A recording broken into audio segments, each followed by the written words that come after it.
Es un placer estar en Lugo y en Galicia, y mi agradecimiento a Luis Llaneza y al resto de los organizadores por haberme invitado. A ver. Ahí estamos.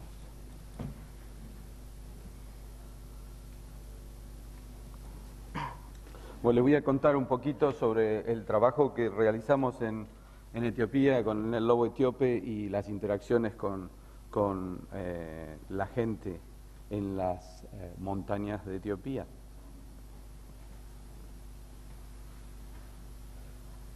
A primera vista, una mañana en el Valle del Web, en las montañas de Vale, ofrecen un panorama muy diferente al del África con el que nosotros nos hemos criado. No hay praderas, acacias, jirafas, sino la bruma que esconde un paisaje inusitado, inusual. Y ahí, perdidos en esa inmensidad del altiplano de Etiopía, encontramos al lobo etíope, que es también una presencia inusual, ya que es una especie euroasiática de reciente ingreso en el continente africano. Y uno se pregunta, ¿cómo es posible que este carnívoro se encuentre ahí? Grandes planicies aparentemente estériles, pero que en realidad esconden una riqueza en términos de biomasa animal que es también inesperada. Estamos hablando de alturas sobre los 3.000 metros de altura y hasta 4.700 metros de altura. Y esta criatura, de hasta 20 kilos de peso, o sea que más pequeño que un perro, que un ovejero alemán, si se quiere, quizás del tamaño y conformación de un coyote, es el carnívoro más amenazado de África, con 450 adultos y subadultos distribuidos en 6 poblaciones. Es también uno de los carnívoros, si no el carnívoro más raro del mundo. Y hasta hace poco solíamos referirnos también como la única especie de lobo en África. Por supuesto, ese es un título que ya hemos debido abandonar. El año pasado presentamos un trabajo en PLOS sobre el lobo africano, que es una especie críptica que en realidad proveyó una respuesta al gran cuestionamiento sobre qué era Canis lupaster, un cánido que se encuentra en el sur de Egipto, si era un chacal dorado de tamaño grande o un lobo pequeño. Y ahora sabemos, y este trabajo ha sido también replicado por otros colegas en África Occidental, que tenemos una especie relacionada a Canis lupus que ocupa gran parte del norte del continente de África. Por supuesto, este trabajo hay que continuarlo para poder entender un poquito más, pero nos ha quitado el título de el único lobo de África que usábamos para el lobo etíope. Y como mencionara, a diferencia del lobo africano, que está asociado, que está relacionado muy cercanamente con el lobo de Himalaya y con el lobo de la India, y que representa una rama, si se quiere, antigua del clado de Canis lupus, y que habría ingresado a África mucho tiempo atrás. El lobo etíope es un inmigrante reciente, a través de puentes conectando Eurasia con el Cuerno de África. Estos animales habrían ingresado y colonizado el macizo afromontano, que en este mapa está ilustrado como uno de los hotspots reconocidos para África con un alto nivel de especies endémicas.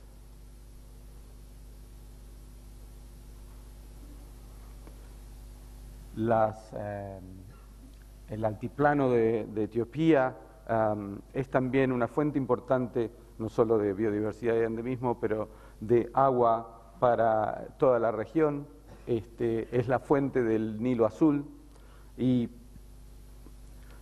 hay poblaciones, hay millones de personas que dependen del agua que se genera en las alturas de Vale, no solo en Etiopía, pero también en Eritrea, en Somalia y en Kenia. Debido a la confluencia de dos faunas, la fauna etíope de origen africano y la fauna europea y euroasiática, tenemos un montón de formas en las alturas de Etiopía que son únicas y endémicas. Por ejemplo, el babún gelada con su corazón sangrante, el niala de montaña, una subespecie de hyrax de las rocas, el quebrantahuesos o la merguier, que no es endémico, pero tiene una de las poblaciones más importantes en África, el francolín de ala castaña, el long-eared Abyssinian owl, búho abisínico de orejas largas, ¿cómo se llama este? Este es el pato de alas azules, el wattle crane, la grulla de wattle, y otras formas, incluido el facóquero somalo, que han evolucionado y han hecho su hogar en estas montañas. Esta es otra especie de origen euroasiático, la liebre de Starkey, y es una presa importante para el lobo. Y la estrella de la noche definitivamente tiene que ser el giant mole rat, Tachyorictes macrocephalus, que en realidad es una rata de raíz, root rat, pero mejor conocida como una rata topo, mole rat, y que ha tenido un rol de ingeniería importantísimo en general los suelos de este altiplano y influenciar su productividad, y resultando en valores de biomasa animal que desafían todo lo que uno espera. Aunque estos lugares parecen páramos desiertos, hay hasta 3.000 kilos de biomasa animal empacada en tamaños pequeños, como esta rata que puede llegar a 900 gramos, o las ratas arbicantis de 90 gramos. Y este nivel de biomasa es comparable al que uno tendría en un parque típico de África del Este, digamos el Parque Nacional Nairobi, en biomasa de antílopes y otros animales presa, pero en este caso se encuentra por debajo de la tierra. Y eso explica de un modo cómo el lobo etíope evolucionó y aprovechó este nicho y se convirtió en el predador tope. Hasta hace pocos años poco se sabía de estos animales. A mí me tocó en el año 87, cuando me ofrecieron ir a trabajar a Etiopía, tener que ir a ver mi guía de mamíferos e informarme de qué se trataba. Pero más recientemente tuve el gusto de encontrar esta acuarela de Luis Agassi Fuertes, un ornitólogo americano del Smithsonian Institute, que en el año 26 visitó Etiopía y lo ilustró. Y eso fue lo que me llevó a las montañas de Vale, también un sitio muy poco conocido, aunque hoy por hoy está ganando un lugar como un destino en África para aquellos que son aventureros. Otro producto de las montañas del sudeste de Etiopía, que hoy sí ya conocemos, son los grandes corredores etíopes que han arrasado con las medallas de 5.000 y 10.000 metros, y también de maratones como Haile Gebrselassie, que es uno de los patrocinadores de nuestro proyecto. Bueno, ahí es donde llegué en el año 87 a empezar a trabajar con esta especie, inicialmente con un contrato de la Sociedad Zoológica de Nueva York, y realicé mis estudios doctorales a fines de los años 80, principios de los años 90, y he seguido trabajando ahí, más recientemente con mi esposa Jorgelina Marino, que se dedica a tomar café de una lata de tomate, no estoy seguro por qué, pero este es parte de su equipo. Se dedica a ella a trabajar en temas de cambio climático y pérdidas de hábitat, que es algo de lo que voy a hablar más adelante.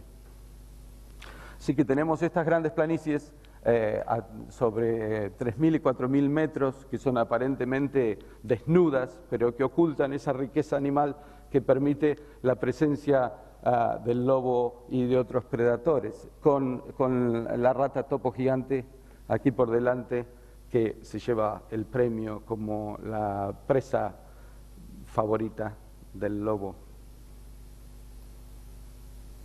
Así que un vistazo general sobre la historia natural de estos animales. Es el predador tope del ecosistema afroalpino, dependiendo exclusivamente de roedores afroalpinos. Ofrece un modelo muy interesante para estudiar la evolución de la sociedad en un carnívoro, ya que a pesar de que forrajea solitariamente, es altamente social, vive en manadas de hasta 18 adultos, más una camada que puede llegar a 7 cachorros, típicamente 5 o 6. La población esta la estamos trabajando desde hace 25 años y el tema más interesante es esa dependencia al hábitat afroalpino, sobre todo la sensitividad a la varianza en la habilidad, en la disponibilidad de presa. Tenemos áreas que son muy ricas en términos de biomasa, rodeadas de áreas muy pobres. Entonces existe gran competencia por esos territorios de alta calidad. Entonces tenemos grandes packs, grandes manadas que viven en territorios pequeños y discretos que son defendidos en grupo, y el tamaño de la manada determina el éxito en proteger esos territorios. Por supuesto, habiendo tan pocos lobos, estamos hablando de 6 poblaciones que totalizan 450 adultos en nuestro último censo. Tenemos amenazas concretas debido al tamaño poblacional. Algunas de nuestras poblaciones tienen solo 10 o 15 animales. La continua pérdida y erosión del hábitat disponible, y una problemática más urgente es aquella de las enfermedades, sobre todo la rabia, y la dinámica de las enfermedades está influenciada por la alta densidad de los lobos y su sociabilidad, que incrementan los riesgos de transmisión, y sobre todo, además, la interacción con los perros domésticos. El estatus en realidad es en peligro, estatus de la IUCN, 450 individuos, y cuando estoy hablando con patrocinadores y donantes potenciales, les recuerdo que estos animales son 3 veces más raros que los pandas. Así que si nosotros pudiéramos tener siquiera un pequeño parte del éxito que WWF tiene usando el panda para buscar fondos, tendríamos nuestros problemas resueltos. Este es un modelo Maxent que muestra en azul las zonas de alta probabilidad de disponibilidad del lobo, que se concuerdan fuertemente con esas poblaciones que permanecen. Tenemos las montañas de Vale en el sudeste, donde hay una población de hasta 300 individuos, las montañas de Arsi, y después varias poblaciones pequeñas en el norte, comenzando de Seaman Mountains, donde la especie fue primeramente descrita, North Wallow, South Wallow, y una población en Mount Choque que se extinguió 100 años atrás, pero que todavía ofrece cierto hábitat. Este sistema, para entender este sistema de islas y poner en un contexto evolutivo, está fuertemente influenciado por el clima del Pleistoceno.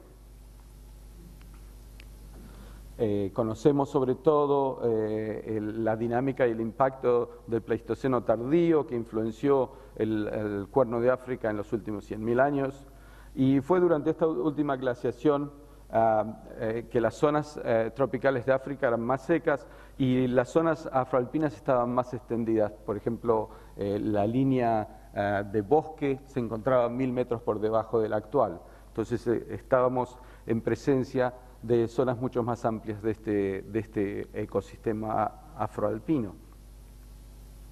Y explica en parte el alto nivel de endemismo que describiera brevemente al principio. Entonces, si hipotetizamos cómo puede haber sido el arribo de esta especie en el continente africano, el tiempo de coalescencia se encuentra en unos 100.000 años, donde un cánido similar al lobo, a la subespecie de lobo arábica, digamos, habría colonizado el rango afroalpino usando puentes que comunicaban con África, y permitió la expansión de este hábitat que en su momento estaba bastante bien distribuido. Con el calentamiento consecuente del Pleistoceno tardío, vemos la subida de la línea de bosque y una reducción en la disponibilidad de este hábitat, restringiendo a los lobos y a otra fauna a las cimas de estas montañas, efectivamente aislándolas unas de otras en un archipiélago de islas. Y lo que vemos en negrita hoy por hoy, que se corresponde con las poblaciones de lobos, estuvo cubierto de glaciares solo 10-15.000 años atrás. Lo que le da también la estructura a ese hábitat que fue afectado por glaciares tan recientemente. Y observamos también que con esta separación en islas se interrumpe el flujo genético y a través de deriva genética se encuentra una cierta diferenciación entre las poblaciones, con 3 grupos genéticos diferentes reconocidos. Bueno, esto brevemente muestra un intento a estimar cuán común puede haber llegado a ser esta especie en periodos anteriores, y la fragmentación y la reducción de hábitat resultando en un sistema de hoy por hoy reducido en espacio y en número de lobos. Bueno, esta tabla no se ve muy bien, pero quería mostrarles lo pequeño del hábitat disponible para los lobos. Tenemos menos de 3.000 kilómetros cuadrados disponibles de lobos para una población de 450-500 adultos, pero lo interesante de esto es que a través de nuestro trabajo principalmente se ha logrado aumentar la representación de este hábitat en áreas protegidas. Estas son áreas protegidas nominales, hay mucho para hacer, pero tenemos el 60% del área cubierta en áreas protegidas de un modo u otro. Ahora, todo bien, un sistema interesante, contenido, con números pequeños, pero que en teoría podría ser protegido efectivamente si no fuera por las presiones inmensas que estamos observando en el Cuerno de África a través de la población humana y el desarrollo rápido. En negrita aquí vemos la distribución de la población humana en Etiopía, que copia claramente las zonas altas del país. Aquí tenemos el Valle del Rift y los bloques del noroeste y del sudeste que rodean al Valle del Rift, y donde hay mayor precipitación, hay mayor productividad, y tanto la población humana como la diversidad biológica se concentran. 88, debo aclarar que el 80% de la tierra en África sobre 3.000 metros se encuentra en Etiopía, y el 90% de la tierra por sobre los 4.000 metros se encuentra en Etiopía. Entonces estamos hablando básicamente del techo de África, una alta concentración de tierras altas en el Cuerno de África. Y el 88% de la gente, creemos que que hay 65 a 70 millones de personas en Etiopía, viven en las tierras altas, y la mayoría de ellos dependen de parcelas muy pequeñas.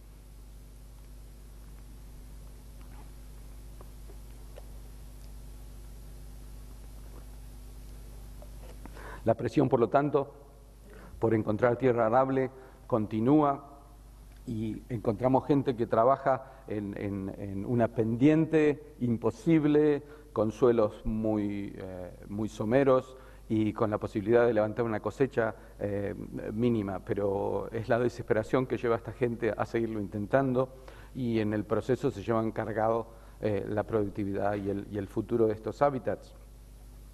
Y existen otros procesos que son más lentos, pero más persistentes, como es la degradación continua a través del sobrepastoreo.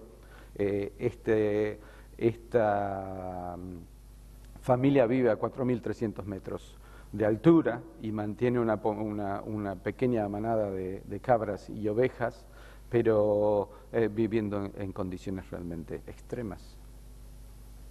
Así que vemos este proceso continuo de degradación de hábitat, pero por otro lado es interesante que hay unas ciertas dinámicas donde cierto nivel de pastoreo quizás tenga impactos positivos sobre la productividad de pequeños mamíferos. Así que existen áreas donde quizás esta coexistencia entre los agricultores, los ganaderos más bien, y los lobos y su presa serían viables.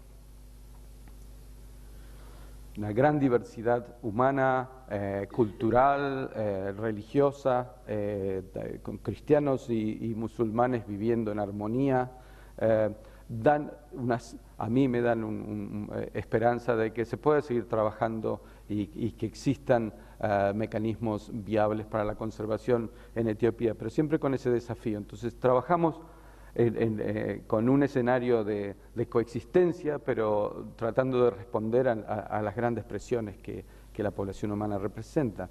Y, por ejemplo, aquí, si vemos en rojo el resultado de un modelo bioclimático que indica la disponibilidad presente, o lo que sería potencialmente hábitat disponible presente en rojo, pero en negro el resultado de los muestreos de campo, que indica la proporción de hábitat que hoy por hoy se encuentra perdido, ya no por los procesos climáticos globales del post-pleistoceno, pero sí por las presiones de uso de hábitat. Entonces este modelo de hábitat indica la tierra por encima de los 3.000 metros, con una máxima de 15 y una mínima de 2, en el mes más frío, un nivel de precipitación, un rango entre 1.000 y 1.500 metros, y nos permite tener una idea bastante aproximada del hábitat que hoy por hoy hemos perdido y que quizás no sea recuperable. Y cuando uno analiza la proporción de estos hábitats perdidos con respecto a los hábitats existentes, vemos que el límite de la agricultura sostenible, que lo ponemos muy generosamente a 3.700 metros, vemos que las áreas de lobo que existían por debajo de ese límite, aquí en el gráfico de la izquierda, las hemos perdido, y las pocas que permanecen están por encima de ese límite sostenible en la parte derecha del gráfico. Pero eso nos indica que estas zonas son las más vulnerables. Entonces estas son las áreas donde el lobo hoy está presente, que podemos llegar a perder en los próximos años. Y también, si miramos la relación de estas áreas convertidas a la agricultura, aquellas perdidas, están también asociadas con la temperatura mínima, porque donde la temperatura mínima raramente baja de 0, son las áreas que ya hemos perdido.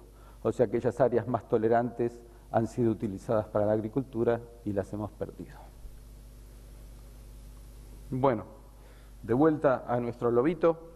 No sé qué opinión les merece a ustedes, expertos del lobo ibérico, si este es un lobo, es un zorro o es un chacal. Ha dado mucho tema de conversación. Sabemos que no es un chacal en el sentido que ingresó a África hace menos de 100.000 años, mientras que los chacales llevan 3 millones instalados ya allí, y que tiene una relación muy cercana al clado de los coyotes y los lobos grises, pero que sí que ha llevado una transformación vertiginosa en términos evolutivos en los últimos miles de años, adaptándose a la disponibilidad de presa.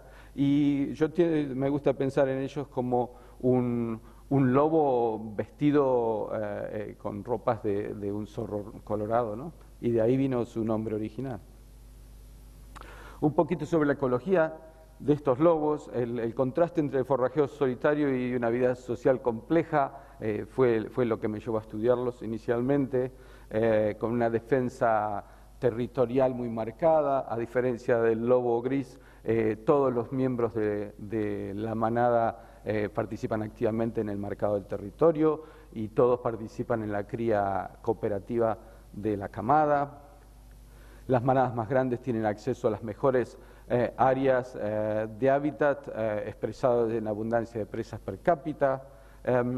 Y esta presión de disponibilidad de hábitat de la que les hablaba anteriormente ha resultado en un retardo de la dispersión y consecuente filopatria. Tenemos todos los machos de una camada no dispersan y pasan a integrar la manada, y solamente algunas de las hembras son expulsadas más adelante y son forzadas a dispersarse. Pero de este resultado tenemos grupos que están relacionados familiarmente, muy cercanamente, y potencialmente un riesgo de inbreeding.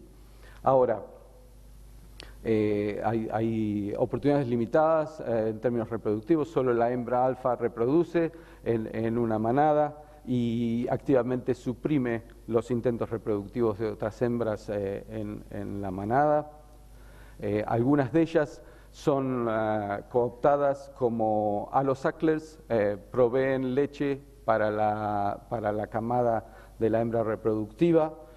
Observamos esto en un 40% de las camadas. En algunos casos sabemos que hubo un aborto o que hubo infanticidio y la hembra subordinada fue obligada a contribuir leche a la camada, y en otros casos quizás estemos en una situación de pseudo-pregnancy donde hay producción de leche pero no hay gesta.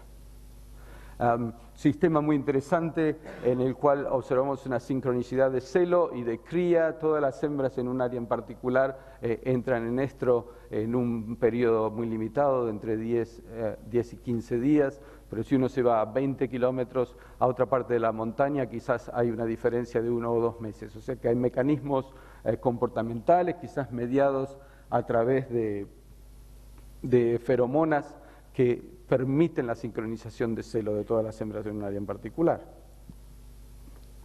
Y lo que es interesante, que eso también resulta en un mecanismo de búsqueda activa de oportunidades reproductivas por fuera de la manada. Entonces tenemos a los machos, la hembra dominante solo copula con el macho alfa en su territorio, pero activamente solicita oportunidades reproductivas con otros machos de manadas periféricas, y en ese caso no es selectiva, copula con cualquiera, pero en casa copula solo con el macho alfa, y este proceso se replica también para los machos. El macho alfa cubre a la hembra alfa, pero también todos los machos del pack activamente buscan oportunidades reproductivas en otro lado, y en ese resultado se confirma en el laboratorio con paternidad múltiple en una alta proporción de las camadas. Bueno, ¿por qué están estos lobos ahí y por qué son tan exitosos? La respuesta está en la abundancia de micromamíferos y en la habilidad de los lobos de predar sobre ellos.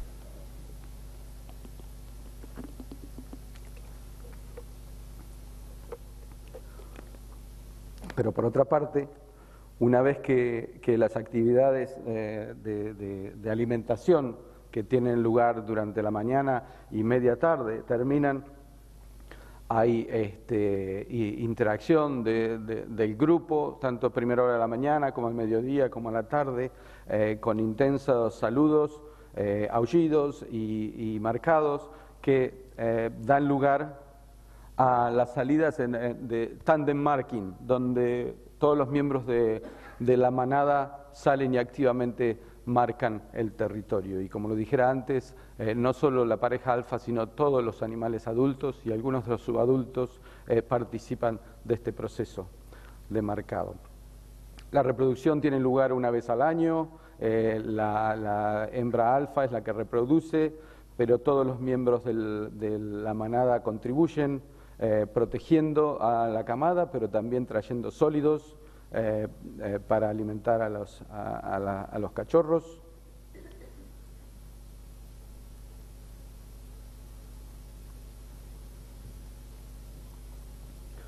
Con una supervivencia muy alta hasta los 6 meses de edad, y a partir de ahí, cuando los sólidos, la contribución de sólidos empieza a disminuir, tenemos un pico de mortalidad entre los 6 y los 12 meses.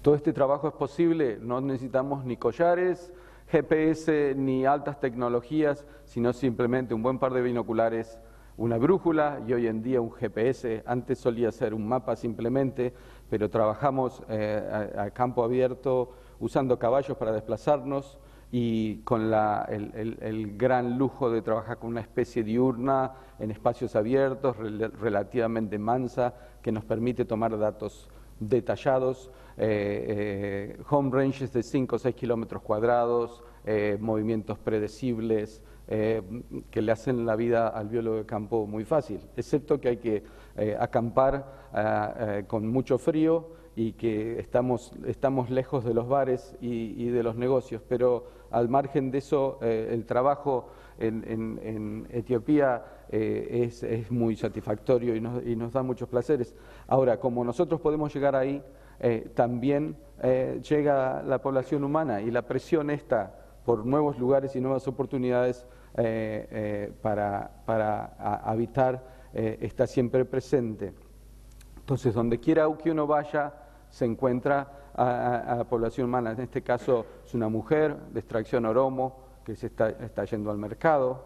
Y los lobos, aunque los toleras, siempre mantienen un ojo en la gente, y si uno se acerca un poco, bueno, va a recibir un aullido de advertencia. Una vida muy dura y muy extrema, pero que es la realidad de mucha gente en el pueblo etíope. Y por lo tanto, parte del trabajo que nosotros llevamos adelante involucra esta gestión comunitaria de los recursos naturales, tratando de buscar modos en que se puedan utilizar racionalmente. Y un recurso que es muy importante y que es esencial para la vida de estos pueblos es la extracción de la festuca o huasa, que es un pasto que se usa para trenzar cuerdas y se usa para construir techos y construir canastas, etc. Entonces vemos aquí la colección de la festuca a mano izquierda y la comercialización de la festuca en los mercados locales, y es una práctica ancestral. Y existía un sistema muy interesante que nosotros en los últimos años nos hemos dedicado a tratar de recuperar, que se llama el sistema Quero de manejo de recursos naturales. A mano derecha vemos las aplicaciones de las normas. Si uno no cumplía con este sistema en el pasado, había un sistema de multas, o se podía pagar 100 sacos de semillas de repollo, o una piel de león fresca, o un sirviente con un solo testículo, o una mano de mortero de plata, o aún un mortero hecho de un arbusto que nunca crece en tallos. Estas eran las reglas a las que esta gente acordaba. Y en este sistema ancestral, basado en el sistema de tierras a nivel comunal, el Atzme Irtsis, estas reglas requerían la exclusión de acceso. Entonces se identificaba un área donde decíamos, dejamos crecer la festuca hasta cierto tiempo, en general 2 años, y se impedía el acceso y la colección y el pastoreo. Este sistema le daba el derecho de usufructo a las familias que tenían sus conexiones ancestrales, y con el gobierno socialista y la reforma agraria del 75 esto se perdió, pero hemos logrado desde el año 90 volver a reimplementar estos sistemas de manejo comunal, y tenemos un sistema ahora que permite cierta esperanza para la sostenibilidad del sistema afroalpino con el manejo por parte de las comunidades. Entonces nosotros proveemos el apoyo y la asistencia, pero simplemente estamos reivindicando y apoyando un sistema ancestral. Y creo que tiene ciertos paralelos quizás con el lobo, con el hábitat del lobo en Galicia y con el uso comunal de la tierra que tenemos aquí, y quizás en vez de pensar en festuca podemos pensar en potros, pero quizás haya algún mecanismo ahí donde se puede empezar a considerar un enfoque y un manejo comunal de los recursos que quizás permite una cierta o mayor tolerancia para con los lobos en Galicia. Quizás es una línea de pensamiento que se pueda llevar adelante. La amenaza más importante, desafortunadamente, y más inmediata, no es la de la utilización del hábitat, pero sí la de la presencia de los perros domésticos en las alturas de Vale. Y los perros, como vectores de enfermedades infecciosas como la rabia y el distemper canino, son una causa de preocupación. Pero también tienen otro impacto menos deseado. Este es un híbrido F1 entre una hembra de lobo etíope y un macho de perro doméstico. En este caso, un animal que castré en el año 99, ahí vemos que tiene un radio de collar, se llama Garfield, sigue vivo, tiene 16 años y se comporta todavía como si fuera un lobo y como si tuviera los testículos puestos, pero nos permite, a través de esta manipulación específica de híbridos, en vez de eliminarlos de la población, los mantenemos en la fábrica social, pero evitamos que continúen a contribuir a la reproducción. La enfermedad, como decía, es la amenaza más inmediata para los lobos, y cada 5 a 10 años tenemos una episodio de rabia o de distemper canino que pasa por la población a alto costo. Uno de los mecanismos que tenemos para tratar de prevenir este impacto indeseado es la vacunación activa de los perros domésticos en las zonas de lobos, pero también en las zonas periféricas. Y año a año vacunamos entre 4 y 5 mil perros, llevamos ya 70.000 perros vacunados para proveer un cordón sanitario y evitar que la rabia llegue a los lobos, pero eso no siempre es posible, y cada tanto existe una episodia, y cada vez que estamos hablando de instancias donde sí detectamos la presencia de la enfermedad, puede haber otras pequeñas procesos infectivos que no detectamos, donde hay una mortalidad pequeña, pero aquellos que detectamos perdemos típicamente 3 de cada 4 animales, un 75% de mortalidad, con una recuperación muy lenta, porque cuando perdemos manadas enteras, el proceso por el cual nuevas manadas se generan, que es a través del splitting, a través de la división de una manada grande entre 2 manadas, lleva tiempo. Típicamente una manada tiene que crecer hasta 13, 15, 18 lobos adultos antes de que se dé las condiciones para que haya un intento de separación.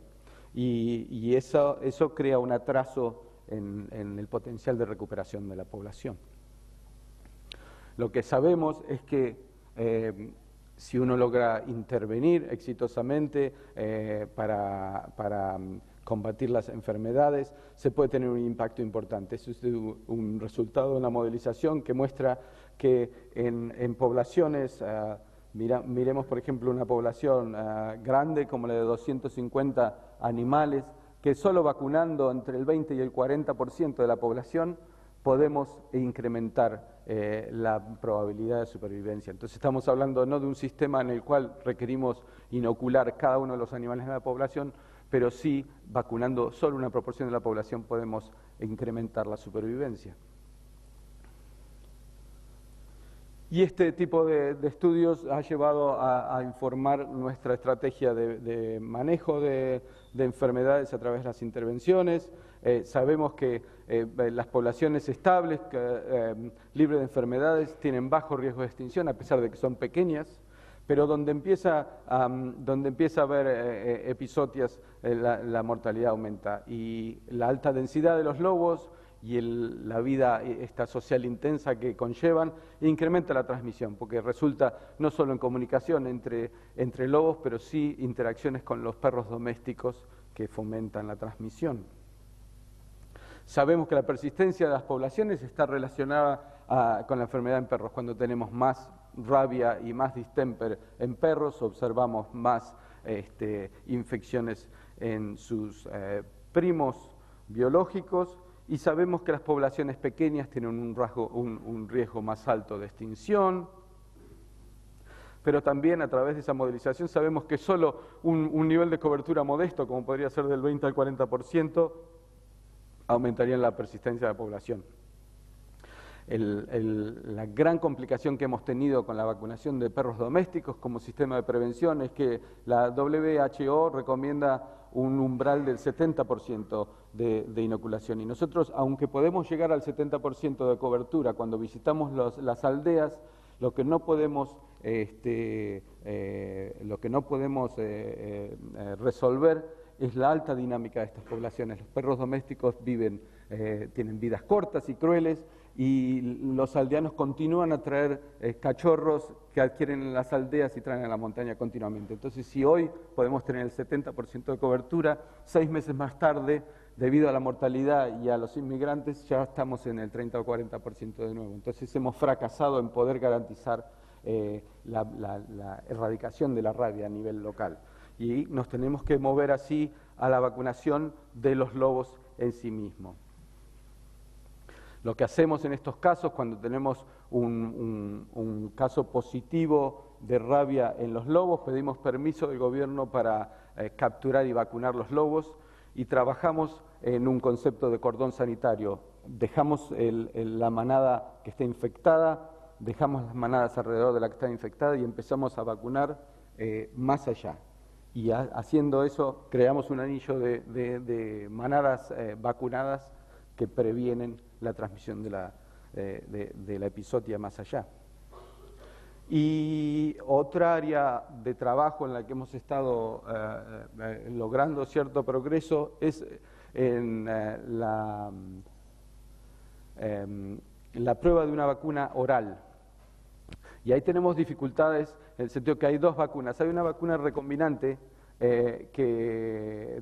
modificada genéticamente, que sería la vacuna ideal para trabajar, que no tiene permiso de importación en Etiopía, entonces no nos permiten traerla para testearla. Así que hemos estado trabajando con una vacuna atenuada, que no es ideal, la RG2, y la hemos probado en condiciones de campo, funciona, provee cierta cobertura, y ahora estamos aplicando para un trial, un experimento más grande. Queremos trabajar con 20 manadas. Los resultados los tenemos con una manada por ahora, y que hemos pedido permiso para probarla con 20 manadas, y una vez que esos resultados estén disponibles y se indica que la vacunación oral nos ofrece un modo profiláctico preferible para tener una estrategia preventiva más que una estrategia reactiva, estaríamos en condiciones en unos pocos años de vacunar a los lobos por vía oral de un modo regular. Bueno, aquí les muestro, por ejemplo, en la última intervención usamos cámaras trampas de cepo, capturamos a los lobos, les damos la vacuna, tomamos muestras y los dejamos salir. Es un proceso bastante rápido. En el caso de si solo se requiere la vacunación, no hay anestesia, es una captura y es un manipuleo muy breve de 4 o 5 minutos, y después se los deja salir. Pero requiere un equipo grande y es una empresa bastante costosa. Podemos capturar entre 50 y 100 animales en un periodo de 2 a 3 semanas. Es intensivo, pero es posible. Lo que queremos es poder pasarnos a un sistema proactivo más que reactivo, y espero poder tener novedades al respecto en un cierto tiempo. Otra área donde involucramos a la comunidad local, esto es algo relativamente nuevo, es a través de nuestro sistema de embajadores de los lobos. Estos chicos son todos de la población local, pero tienen una educación elementaria, pueden escribir, tienen un interés en la naturaleza y son respetados por sus comunidades. Entonces nosotros los empleamos como embajadores y trabajan para nosotros en áreas muy remotas donde no podemos tener una presencia continua, monitoreando a los lobos. Tienen un sueldo que es un equivalente, una dedicación del 50%, y se dedican además a trabajar y explicarle a la gente las ventajas de proteger a los lobos y al resto de la biodiversidad. Tenemos un proceso bastante complejo, no tienen que leer todo esto, que genera la legitimidad de estos chicos. Utilizamos al gobierno federal a través al gobierno a través de sus representantes locales para ayudarnos a elegir a estos candidatos a ser embajadores de los lobos, y les damos un certificado también, y el financiamiento y el pago viene a través del gobierno local. Entonces es una legitimidad, no son solo los gringos que manejan el proyecto, que le dan trabajo a estos chicos, sino que es un proceso de comunidad con sus beneficios reputacionales que le dan la credibilidad a los chicos cuando van a hablar con la gente. Entonces, vemos esto ha tenido mucho éxito, el programa de embajadores de los lobos, y también es una linda herramienta para conseguir financiamiento. Este es un tipo de actividades que siempre recibe mucho interés por parte de los donantes. Bueno, y ya terminando, les quería contar un poquito del proceso estratégico que aplicamos a la conservación de los lobos.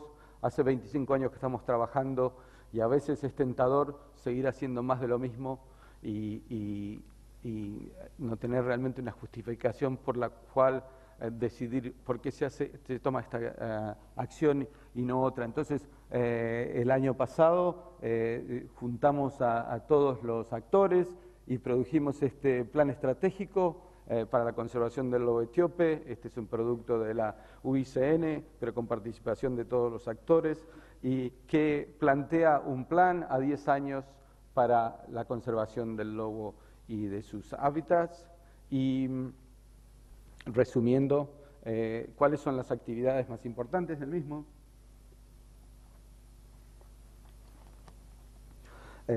Determinamos prioridades de conservación, y esas áreas pequeñitas al norte de Etiopía, sobre todo aquellas áreas más bajas, que todavía son aptas para la agricultura, son una de las prioridades de conservación. También estando atento al cambio global, que va a tender a ampliar la capacidad de la gente de plantar y cultivar cebada cada vez más alto en las montañas.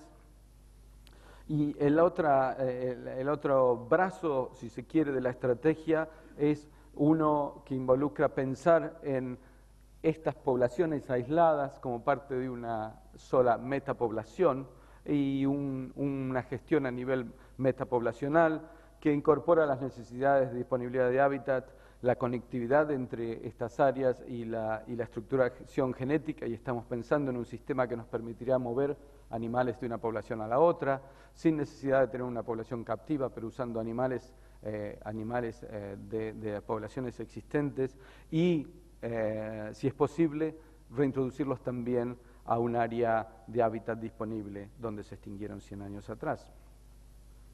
Lo que sabemos, sí, que trabajando con una especie con números tan exiguos como los del lobo etíope, su conservación exitosa dependerá cada vez más de intervenciones eficaces y trabajando con la recuperación de esas poblaciones. Tenemos que continuar conservando este hábitat de alta calidad del que ellos dependen. tenemos que continuar manteniendo a raya la mortalidad debida a enfermedades y también un cierto nivel de conflicto por depredación de ganado, aunque este es menor, protegiendo sitios de cría específicamente y los lobos jóvenes en las poblaciones que están en recuperación. Y finalmente, si nuestros planes son aceptados, tratar de aumentar la abundancia a través de translocaciones y restocking de áreas donde las poblaciones se encuentran por debajo de la capacidad de carga o aquellas donde estuvieron presentes y hoy ya no se encuentran. Y los dejo con un par de fotos de estas criaturas.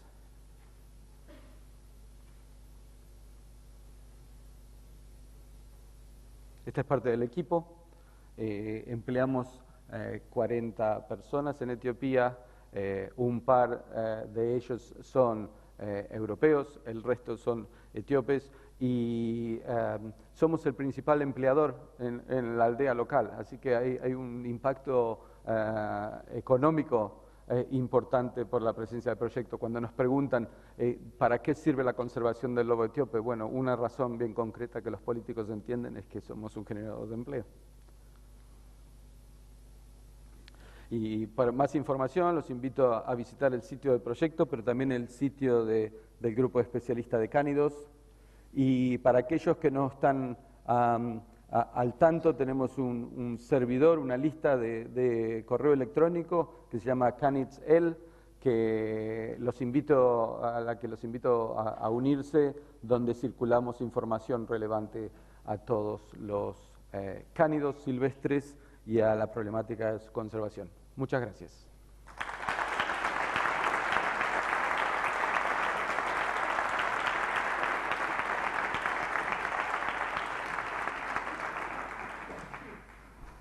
Bueno, pues muchísimas gracias por toda esta exposición de toda la vida de los lobos, de vuestra vida, que es muy interesante, dan ganas de irse para ir a trabajar. Y bueno, ¿hay alguna pregunta, alguna cuestión, comentario que queráis hacer al profesor Claudio?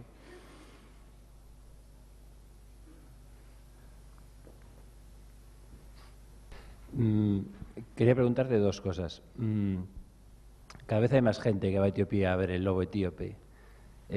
¿Vosotros gestionáis de alguna manera o tenéis pensado que el turismo puede ser una fuente de ingresos o puede ser un perjuicio de alguna manera para el lobo etíope? Quiero decir, ¿está dentro de vuestro esquema el turismo cuenta para algo?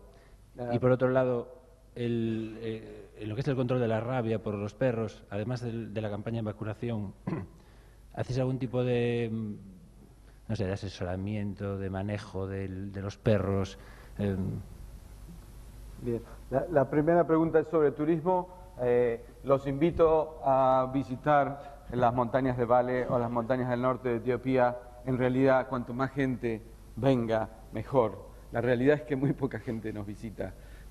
Existe, sobre todo en el público americano, la percepción de que Etiopía es un país extremo donde la gente muere de hambruna y donde no existe seguridad alguna. Y en realidad Etiopía es un país que ha estado creciendo, su economía ha estado creciendo al 10% anual por los últimos 10 años, un crecimiento asombroso, un buen nivel de educación y mucha seguridad. Es una de las, Addis Abeba seguramente debe ser la ciudad más segura de África, comparado con Johannesburgo y con Nairobi, pero definitivamente. Pero existe ese estigma de que la gente no se anima a visitar Etiopía, pero aquellos que sí se arriman tienen una experiencia maravillosa. Ahora, siempre refiriéndome al turismo internacional, es un destino para conocedores, no es para cualquiera. Si uno nunca estuvo en África, bueno, les recomiendo que vayan a ver las planicies, la migración de los ñu, de las cebras, esas cosas maravillosas. Y recién cuando uno estuvo 3, 4, 5, 10 veces en África, ahí creo que es la oportunidad para venir a visitar y valorar realmente lo especial del ecosistema afroalpino.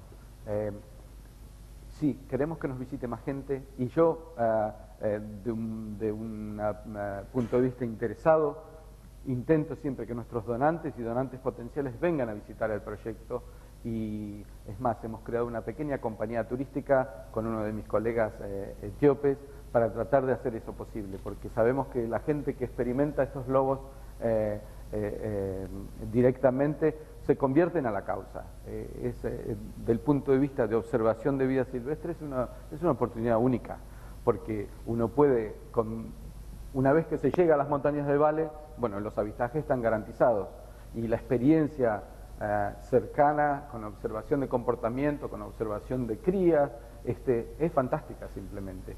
Entonces sí, si algunos de ustedes están contemplando venir a visitar Etiopía, por supuesto háganlo. No nos preocupa que haya mucho turismo. Esa es una pregunta que quizás nos podamos hacer dentro de 10 o 20 años. Por ahora, aquellos que vienen son bienvenidos.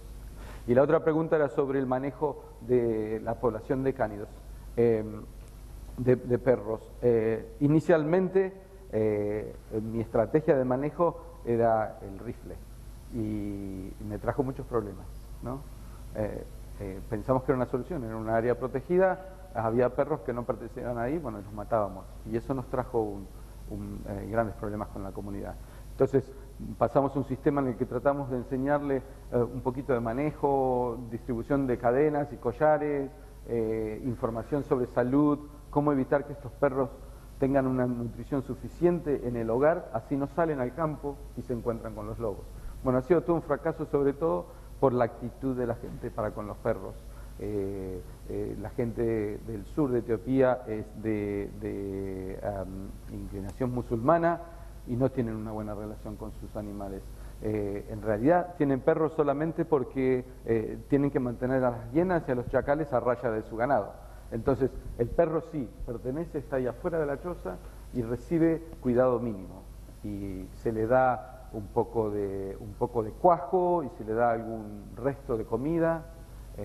Tienen una función higiénica porque consumen excrementos humanos, limpian las zonas alrededor de las zonas habitables de excrementos humanos, pero obviamente tienen una dieta limitada que los fuerza a salir al campo, y ahí es donde se encuentran con los lobos y que los problemas comienzan. Entonces, sí, hemos trabajado mucho en eso, pero en realidad hay cuestiones culturales que no nos permiten realmente pasar esa pared. Respuesta larga, pero espero que sirva. ¿Alguna otra pregunta?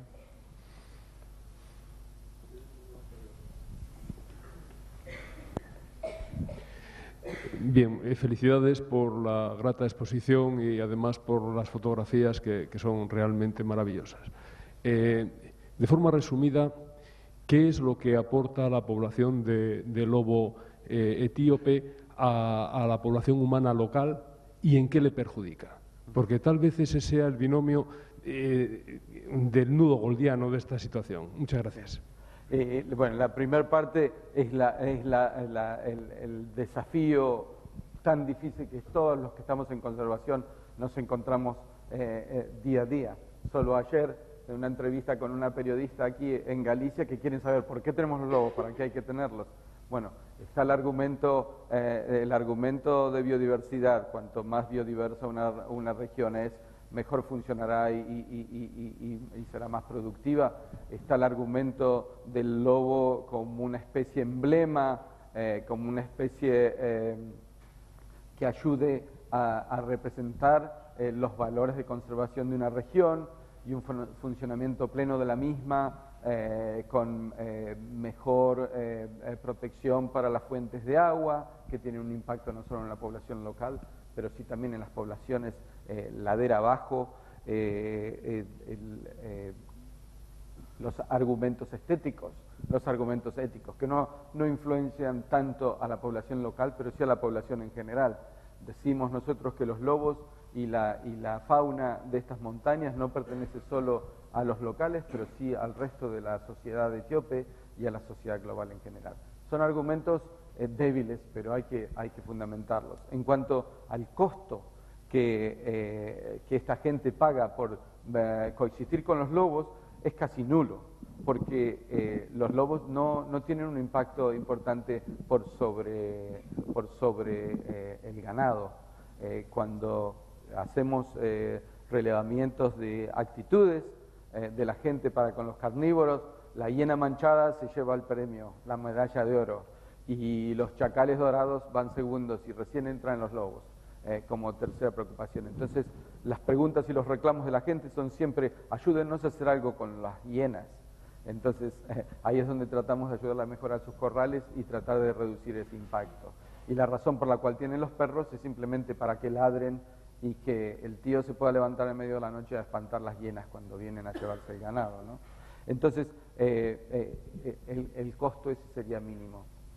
Pero también existe un valor agregado de tener los lobos ahí a través de la vacunación de los perros. Nosotros hemos demostrado que a través de nuestra campaña de vacunación de perros, aquellas guaredas, que es la administración administrativa más pequeña, las aldeas, digamos, los distritos de aldeas que reciben vacunación de perros, no tienen muertes humanas a la rabia. Tienen un ahorro de un $70 por familia por año en ganado que no muere debido a la rabia. Entonces, resultados concretos de la presencia del lobo. Porque está el lobo aquí, vacunamos vuestros perros y a través de la vacunación de vuestros perros les salvamos vidas a sus familias, pero también les salvamos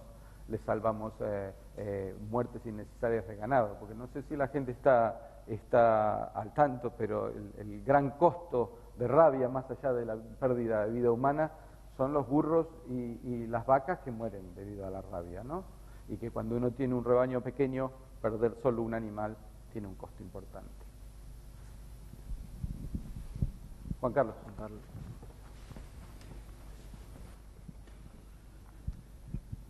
Claudio, yo quería saber qué relaciones tenéis con el gobierno. ¿Son de cooperación? ¿Trabajáis separados? ¿Hay enfrentamientos? Trabajamos con un acuerdo bilateral entre la Universidad de Oxford y el gobierno federal etíope. Firmamos un memorándum de entendimiento de 5 años y renovable. Y nuestros asociados son la Autoridad de Conservación de Vida Silvestre, Ethiopian Wildlife Conservation Authority, que es la agencia federal responsable de la conservación de las especies en peligro y de las áreas protegidas en Etiopía. Una vez que tenemos firmado el memorándum con ellos, firmamos memorandos independientes con los gobiernos regionales, con el gobierno de Amara en el norte y con el gobierno de Oromifa en el sur. O sea que tenemos una relación muy cercana con ellos, el plan lo elaboramos juntos y, bueno, como cualquier matrimonio o relación, si se quiere, tiene sus tensiones. Ellos esperan más de nosotros, nosotros esperamos más de ellos.